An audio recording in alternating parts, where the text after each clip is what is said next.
신구약을 통틀어서 또한 인류 역사상 물 위를 걸은 사람은 단 두 사람입니다. 누구지요? 예수님하고 베드로. 사람이 물 위를 걷는다는 것을 누가 상상이나 했을까요? 그것은 사물의 이치를 깨버리는 좀 놀라운 기적이죠. 또한 베드로가 어느 날 너무 심심해서 예수님, 우리 물 위를 걸으며 산책 좀 하면 안 될까요? 라고 부탁한 것도 아닙니다.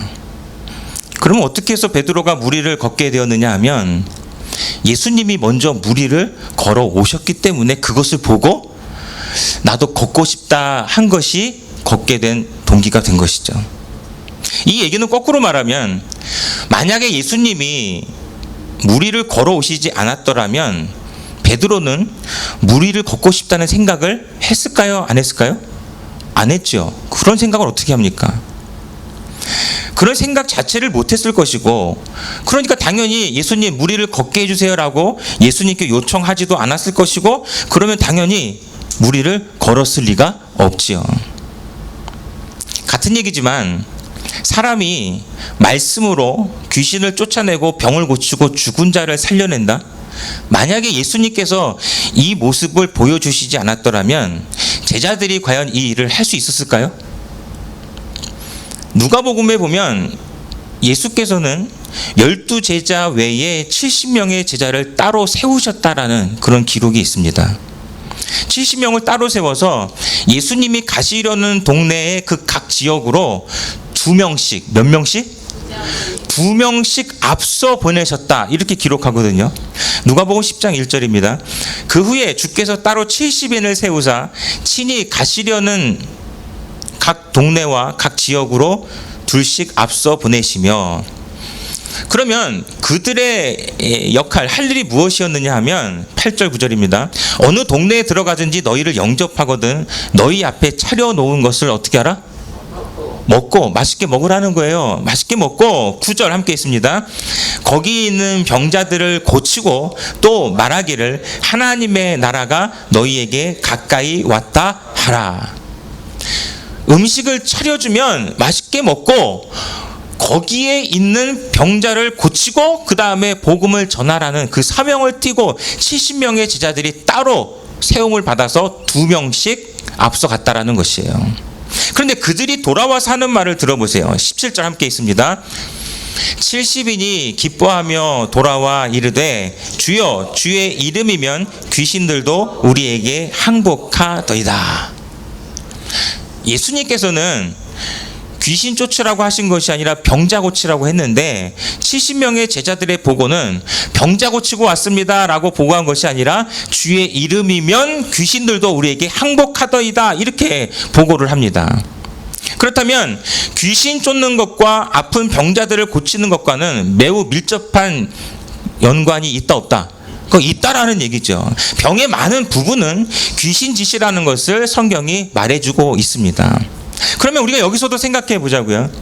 70명의 제자들이 아무것도 모르고 내 이름으로 가서 병자 고쳐라, 귀신 쫓아라 했으면 70명의 제자들이 했을까요? 못했다라는 얘기죠. 70명의 제자들은 보고 들었습니다. 예수님이 행하시는 것을 보았고 말씀하시는 것을 들었습니다. 만약에 보고 들은 것이 없다면 사람이 보이지도 않는 귀신을 무슨 수로 쫓아냅니까? 또한 사람이 어떻게 그 입에서 나오는 말로 아픈 병자들을 고칩니까? 병에게 너 나가라고 한다고 병이 나갑니까?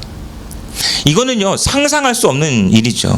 그런데 그 상상할 수 없는 그 일을 예수님이 오셔서 그 어려운 것을 너무나 쉽게 말씀으로 해결해 버리시니까 그 예수님의 모습을 보고 70명의 제자들도 그 사명을 감당하더라는 것이죠.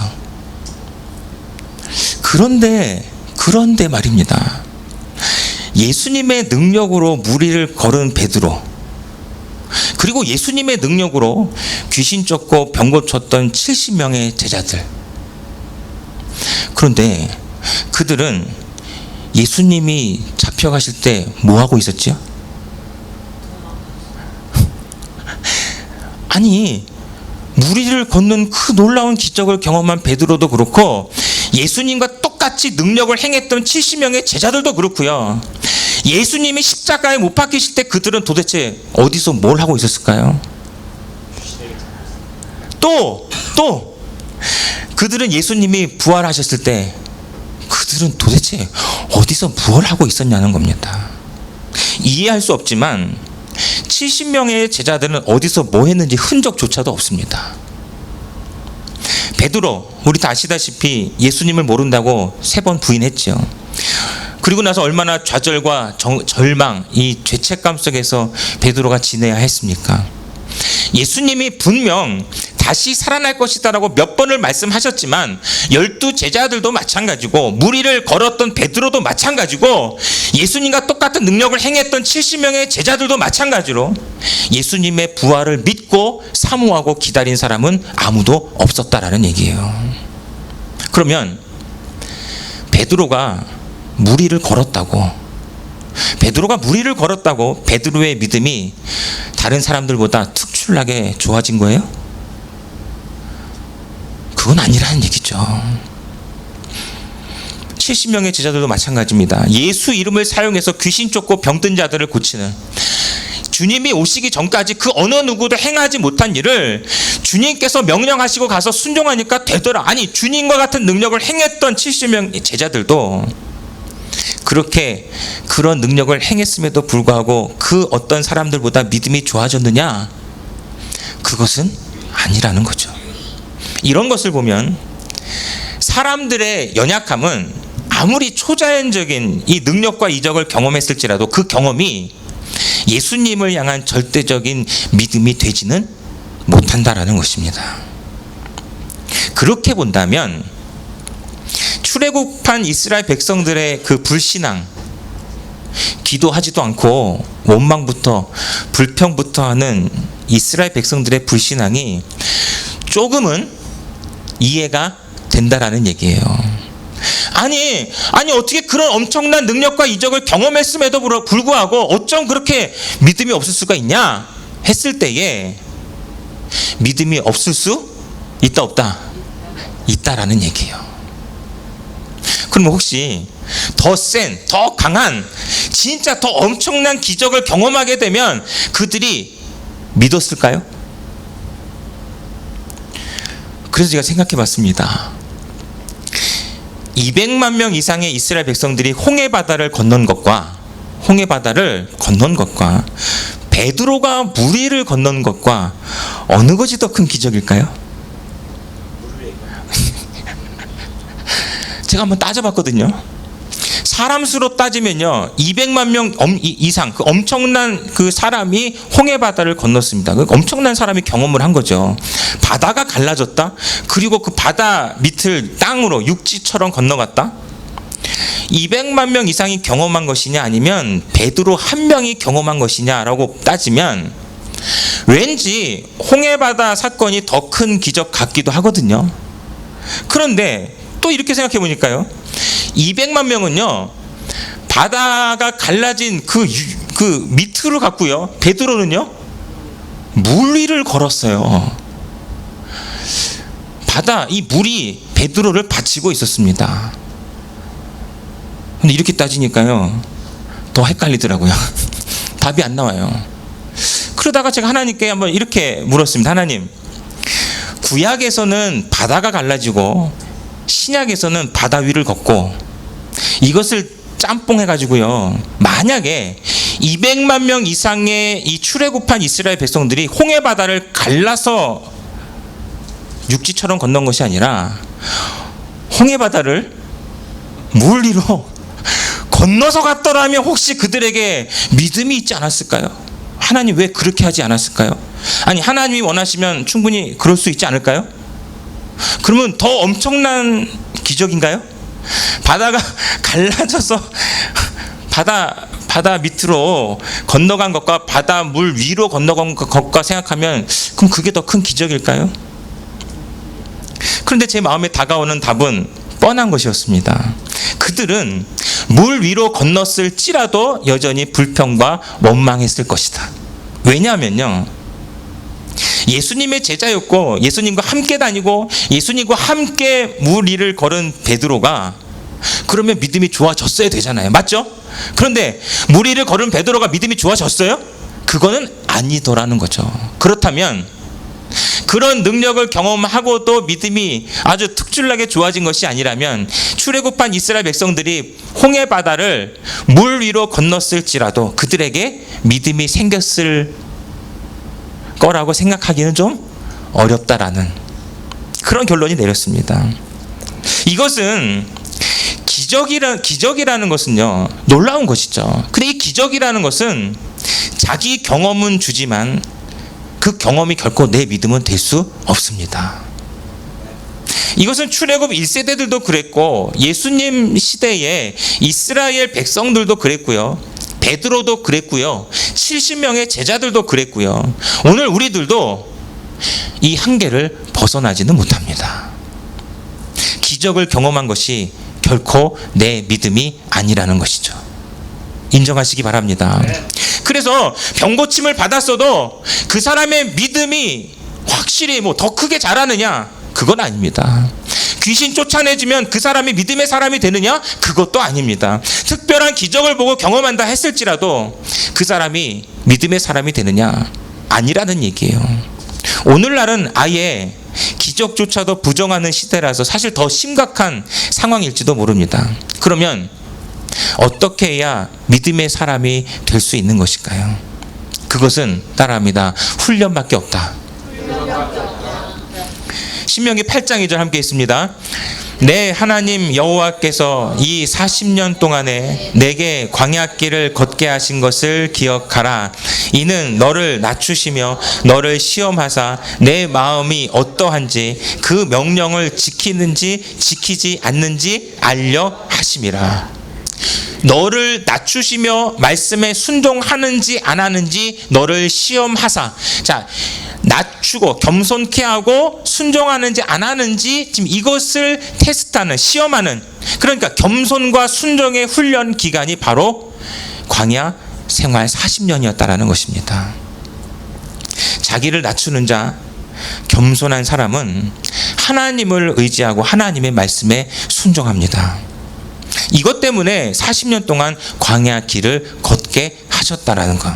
그러니까 이 40년은 하나님께서 이스라엘 백성들과 함께 동행해 주시며 그들이 겸손함으로 말씀에 순종하도록 하는 훈련의 시간이었던 것입니다. 그런데 이 훈련, 이 믿음의 훈련조차도 아무나 받는 것이냐? 그거는 아니라는 것이죠. 민수기 14장 33절 보면 너희의 자녀들은 너희 반역한 죄를 지고 너희의 시체가 광야에서 소멸되기까지 40년을 광야에서 방황하는 자가 되리라 그랬어요.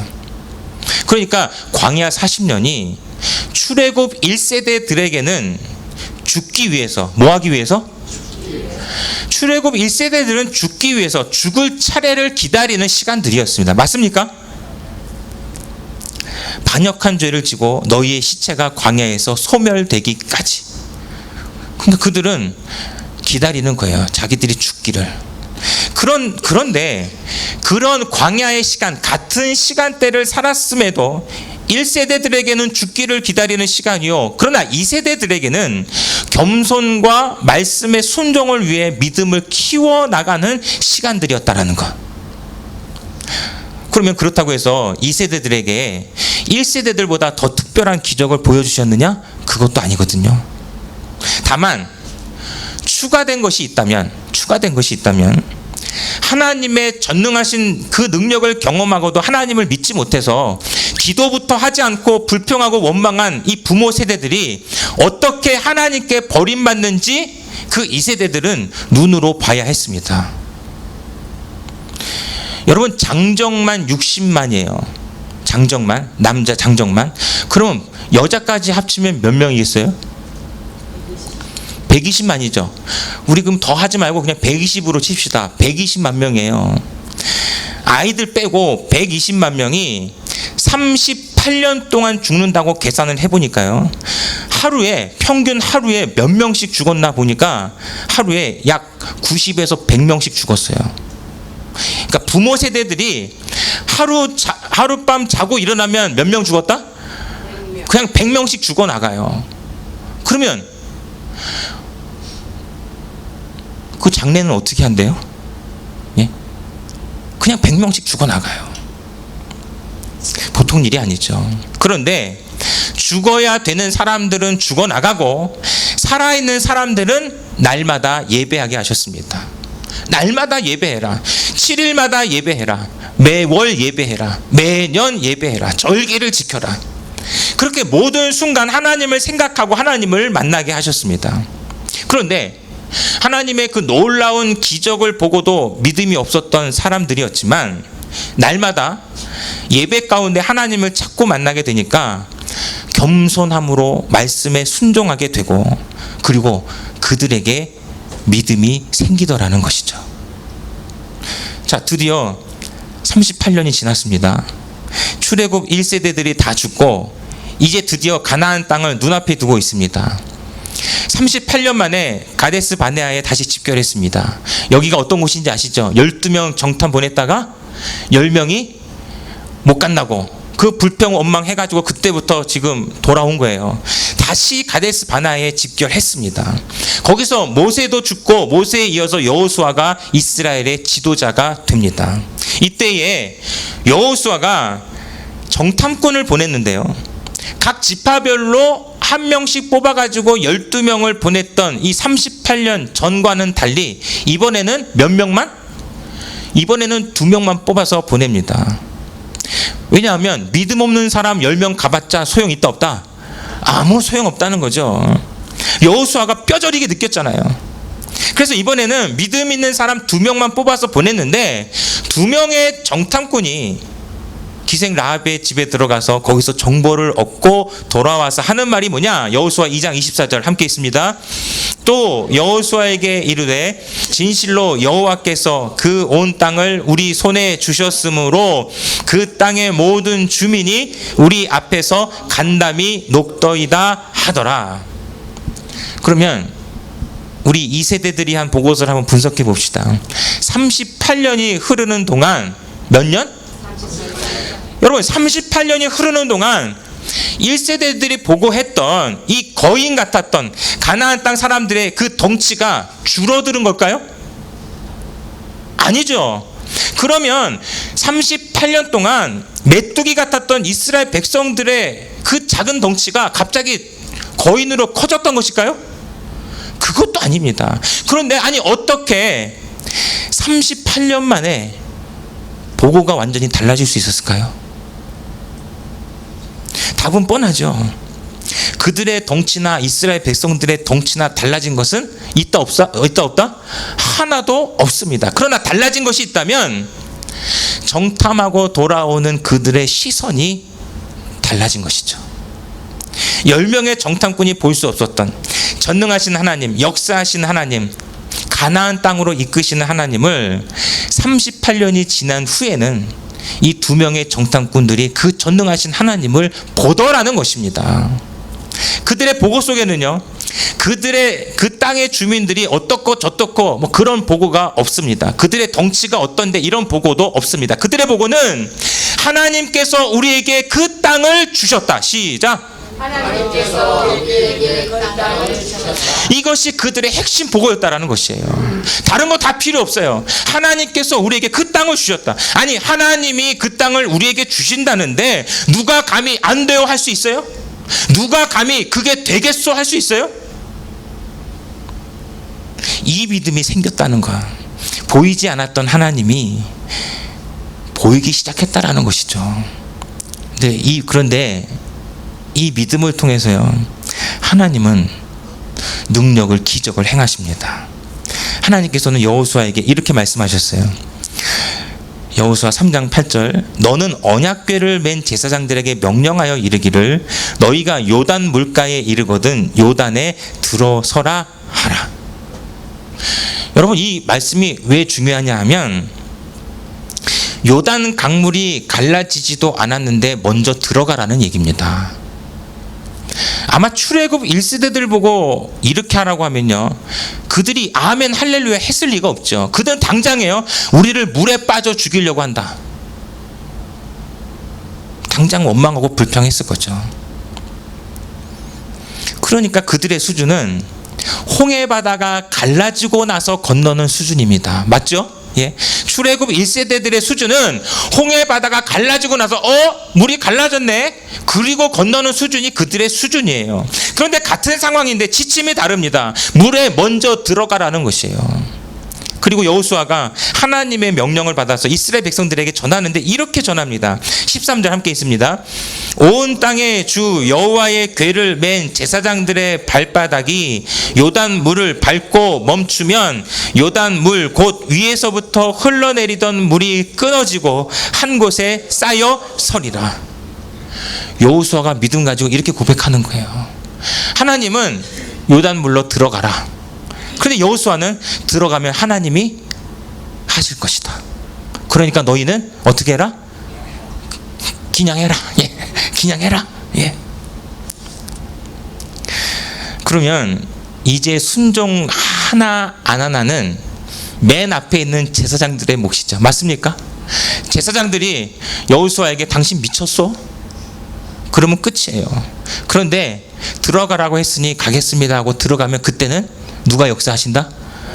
그때는 하나님이 역사하시는 거죠. 14절 백성이 요단을 건너려고 자기들의 장막을 떠날 때에 제사장들은 언약궤를 메고 백성 앞에서 나아가니라. 그러니까 제사장들이 맨 앞에서 이제 나아가는 거예요.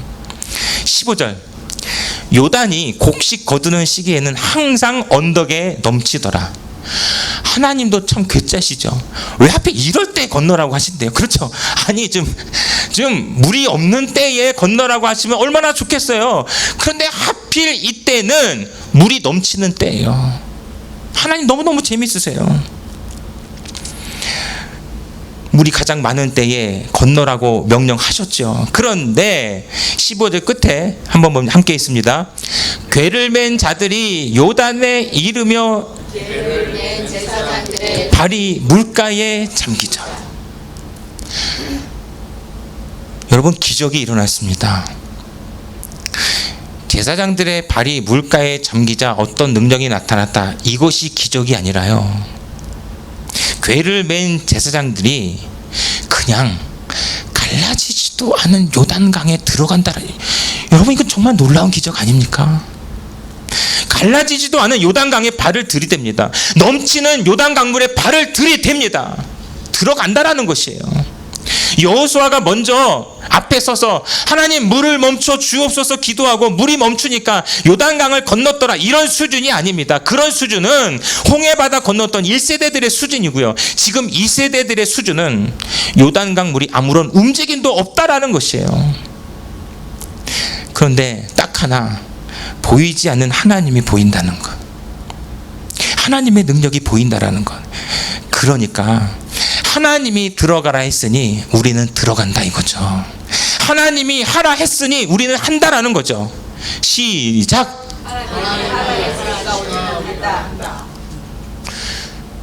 PPT가 늦으면 안 됩니다. 다시 시작. 하나님이 들어가라 했으니 우리는 들어간다. 읽는 것도 안 돼요? 그럼 뭘 할까? 예? 읽는 거라도 잘합시다. 다시 시작. 하나님이 들어가라 했으니 우리는 들어간다. 하나님이 하라 했으니 우리는 한다. 그러면 하나님께서 책임져 주실 것이다. 아멘. 그렇게 믿음으로 요단강으로 들어가자 16절 곧 위에서부터 흘러내리던 물이 그쳐서 사르단에 가까운 매우 멀리 있는 아담 성읍 변두리에 일어나 한 곳에 쌓이고 아라바의 바다 염해로 향하여 흘러가는 물은 온전히 끊어짐에 백성이 여리고 앞으로 바로 건널세. 그렇게 해서 요단강을 건너가게 됩니다. 그리고 18절 여호와의 언약궤를 맨 제사장들이 요단 가운데에서 나오며 그 발바닥으로 육지를 밟는 동시에 요단물이 본 곳으로 도로 흘러서 전과 같이 언덕에 넘쳤더라. 여러분 이 어려운 것을 여호수아와 출애굽 2세대들은 하나님을 믿음으로 해냅니다. 어떻게 해냈다고요? 하나님을 믿음으로 해내요. 하나님을 향한 믿음이 광야 생활 38년 동안 자랐다 안 자랐다? 자랐다라는 것이죠. 그래서 믿음은 자라나야 됩니다. 시작. 아무리 큰 기적을 경험했다 할지라도 그 기적은 내 믿음이 아니에요. 그냥 경험입니다. 내 믿음은 훈련을 통해서 자라나야 됩니다. 그래서 그런 시각에서 보니까 여러분, 진짜 기적은요, 내가 변하는 것이 기적입니다. 시작. 진짜 기적 중에 기적은요, 내가 변하는 것이 기적이에요. 나 같은 것이 말씀으로 변하는 것이 기적이고요, 나 같은 것이 하나님을 사랑합니다라고 고백할 수 있다라는 것이 진짜 기적이죠. 세상 사람들은, 아니 믿음 없는 사람들은 요단강이 갈라진 것을 보고 와 대단하다, 베드로가 병든 자를 고치고 귀신 쫓아내고 죽은 자를 살린 것을 보고 와 대단하다, 기적이라고 말하지만, 그러나 진짜 기적은 그런 초자연적인 능력이 기적이 아니라 그런 능력을 행할 수 있는 믿음의 사람으로 변화됐다라는 거. 우리 같은 인간이, 우리 같은 연약한 사람이 그렇게 주님이 하신 일을 행할 수 있을 그 믿음의 수준으로 변화됐다라는 거. 이것이 바로 기적 중에 기적임을 믿으시기를 바랍니다. 오늘 우리에게 나타나는 기적도 마찬가지죠. 예수 이름으로 귀신이 쫓겨나고 병자가 고침받는 것은요, 그것은 어찌 보면 당연한 것입니다. 왜 당연한 거냐? 어차피 그 능력은 내 능력이 아니라 누구 능력이에요? 그건 어차피 예수 이름의 능력이에요. 그것은 예수님의 영역이고 예수 이름의 능력이에요. 진짜 기적은 기도 안 하던 사람이 기도하기 시작하는 것. 여러분, 이거 진짜 기적이죠. 5분도 기도 못하던 내가 30분 기도할 수 있는 것, 엄청난 기적입니다. 30분 기도하는 거 억지로 기도하던 내가 1시간 기도할 수 있게 된다? 땅과 하늘이 진동케 되는 기적임을 믿으시기를 바랍니다. 말씀 없이 살던 사람이 날마다 말씀을 보지 않으면 왠지 심심해. 그 말씀을 사모하게 된 것, 이것이 기적이죠. 예배를 소홀히 여기던 사람이 가장 먼저 하나님과의 예배를 우선으로 하는, 사모하게 된 것, 이것이 기적입니다. 고집스럽던 내가, 나밖에 몰랐던 내가, 남한테 상처 주며 살았던 내가, 하나님을 무시하며 하나님을 마음 아프게 했던 내가 내 잘못을 깨닫고 회개함으로 하나님을 사랑하게 되고 다른 사람들의 마음을, 환경을 돌아보게 되는 것이 기적이죠. 그러므로 나 중심의 사람이 하나님의 사람이 되고 하나님의 능력을 행할 수 있게 되는 그 수준까지 변화되어 가는 것. 이런 기적은요, 하나님을 진짜 만난 사람만, 진짜 하나님을 사랑하는 사람만 나타낼 수 있다라는 것을 인정하시기를 바랍니다. 그래서 내가 믿음의 사람으로 변하면, 함께합니다. 내가 믿음의 사람으로 변하면 하나님은 나를 통해서 할렐루야. 다시 한번 함께 있습니다. 내가 믿음의 사람으로 변하면 하나님은 나를 통해 놀라운 기적을 행하신다. 그러니까요, 내가 변하면 됩니다. 나만 변하면 됩니다. 내가 변하는 이 기적만 일어나면 나머지는 주님의 능력을 나를 통해서 드러낼 수 있게 된다라는 것이죠. 바로 저와 여러분들이 만들어내야 됩니다. 바로 우리 교회가 이런 기적을 만들어내는 그런 능력의 현장이 되어야 합니다. 기적 중에 기적, 최고의 기적, 바로 저와 여러분들의 이 생각과 삶이 믿음으로 변화되는 이 놀라운 기적, 이 기적을 통해서 하나님의 전능하심을, 예수 이름의 능력을 세상에 증거하는 우리 모두가 되시길 주님의 이름으로 축원합니다. 우리 옆사람과 인사합시다. 우리 기적을 만들어냅시다. 기적을 만들어라. 이 시간 우리 함께 이 찬양 고백합니다.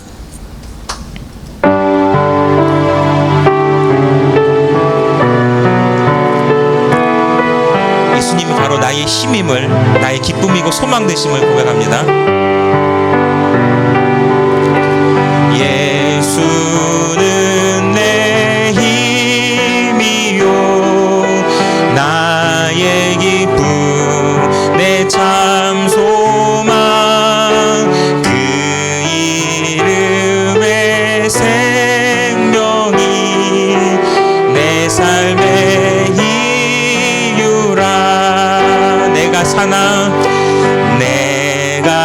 사나 죽으나 그 이름을 위하여, 그 이름을 위하여 내 모든 것 드리니 나를 받으소서.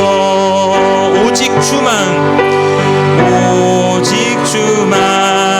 따라갑니다. 오직 주만 높이 받으소서. 내 평생에 그 이름을, 그의 선하심을 세상에 노래합니다. 그 이름에 크신 능력, 영원한 생명이 내 삶의 이유라. 다시 한번 내 평생에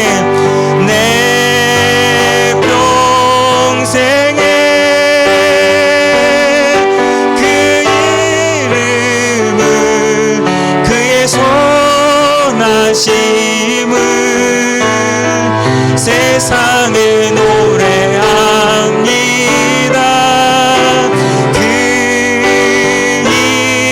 이름에 크신 능력, 영원한 생명이 내 삶의 이유라. 아멘. 오늘 말씀 붙들고 함께 기도하기를 원합니다.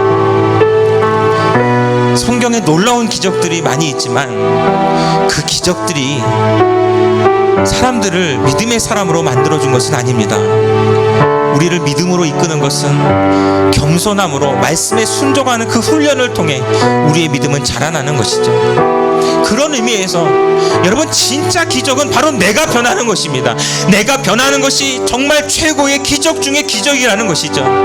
나밖에 모르는 사람이 하나님의 심정을 헤아리게 되는 것.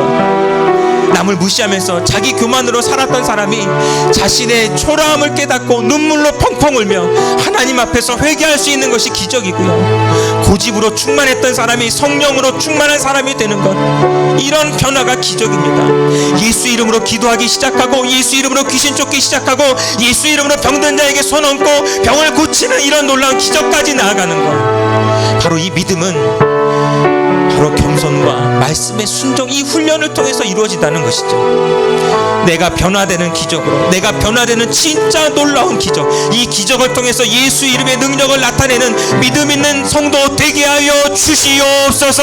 내가 변하게 하여 주옵소서. 내가 변화되는 주인공이 되게 하여 주옵소서. 우리 주여 삼창하고 기도합니다.